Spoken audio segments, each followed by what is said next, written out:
Hello everyone. Today I'll show the solutions to problems 5 and 6 of round 159 of the Prairie Math League. For problem number 5, we call a number prime looking if it's composite but not divisible by 2, 3, or 5. So that we're going to be looking for the number of prime looking numbers less than 1000. So in other words, among the integers in the range from 1 to 999. Now, note that all numbers in this range are either first of all, we consider that any number is either prime or composite except for the number 1. So let's rule that out quickly. We know that has to be composite, but not divisible by 2, 3, or 5. So we can split it up like this. A multiple of at least 1 of 2, 3, or 5. So this can be 2, 3, 6, 15, etc. Or even like 35, which is 7 times 5. The point is it's a multiple of 1 of 2, 3, or 5.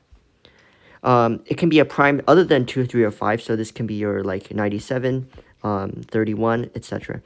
And this is not what we're looking for. And what we really want is all the remaining numbers. So once we've ruled these out, this is the only thing that we have left. Now, let's start with this thing. A multiple of at least 1 or 2 of 2, 3, or 5. We can use a principle of inclusion and exclusion. So if we have a Venn diagram here, we're looking for this total area. So we can get this, plus minus this, minus this, minus this, plus this thing again. And this is only a brief explanation, but if you want more about pi, you can search it up online. And it's especially useful for this kind of thing where you're looking for a multiple of at least 1 of like some prime numbers.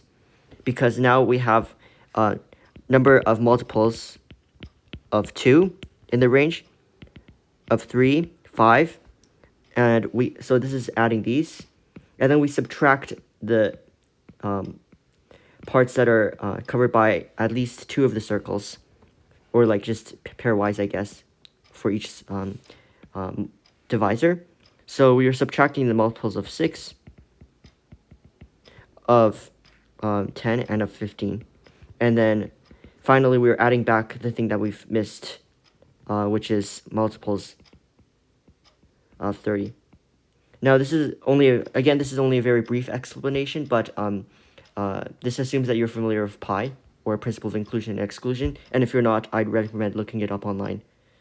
But anyways, evaluating this, so you take the floor of each of them to get an integer number of numbers in this range, and we get 733.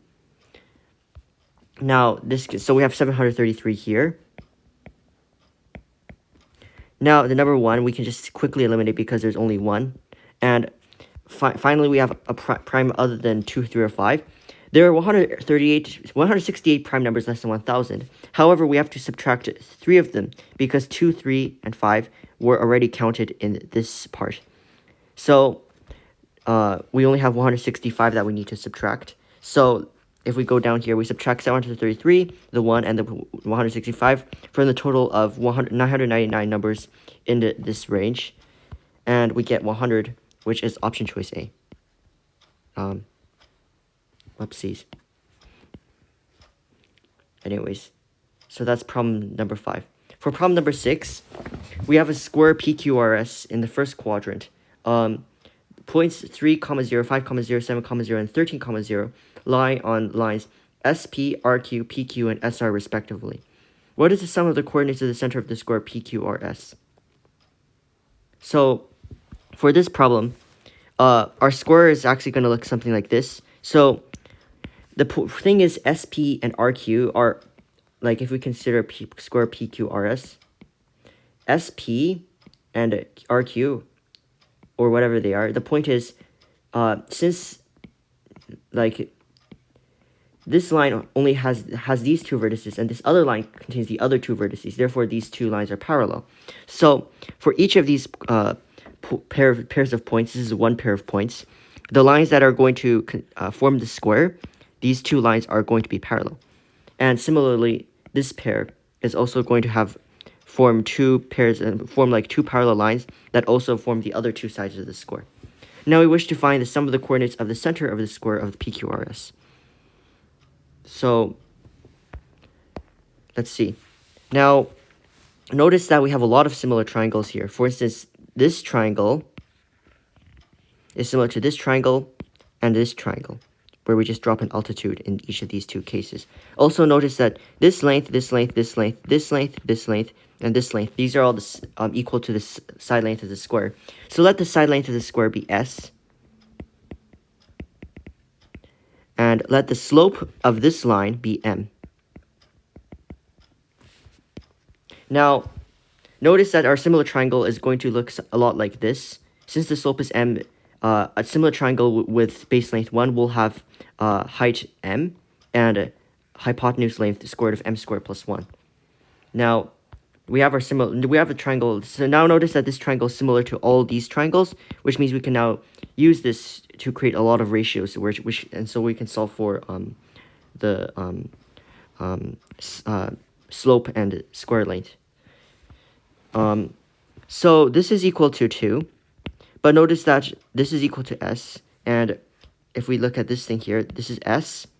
Now, since this is similar to this is going to be equal to S times square root of M squared plus 1 over M. Again, we're just multiplying by this and dividing by this. We're converting from this length to this length, and we get this. So this is equal to 2. And similarly, we can get that this is S, and we want this thing, which is square root of M squared plus 1 times S. And this is equal to 6. And now notice that we can solve in each case for S, and then set them equal to each other. Set them equal, and this cancels out, and we get 2m equals 6, or m equals 3. In fact, we don't actually need the side length, we just need the slope to finish off the problem. Because now notice the green part here. This is 4, 0, 10, 0. Notice that we just get these because, like, we're looking for the center of the square, and we can just take the midpoints of the sides, like the lines, because this line is going to be exactly like in between these two lines, like they're I don't know, like I guess midline, if there's a term for that. But the point is, it's going to intersect this line that is parallel to these two and equidistant is going to intersect this point at a point equidistant to these two points, and since this is 3, 0, this is 5, 0, this will be 4, 0.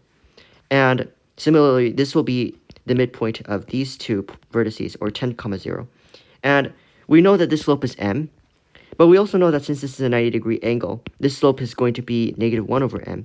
And we can just use point slope form to finish off the problem and solve for the coordinates of the desired point. Y equals 3x minus 4, and y equals -1 over 3x minus 10 are the forms that we need to that intersect with this point. And solving this, we get x equals 4.6, y equals 1.8, and we get a sum of 6.4, which is option choice C. And we're done. Thank you for watching.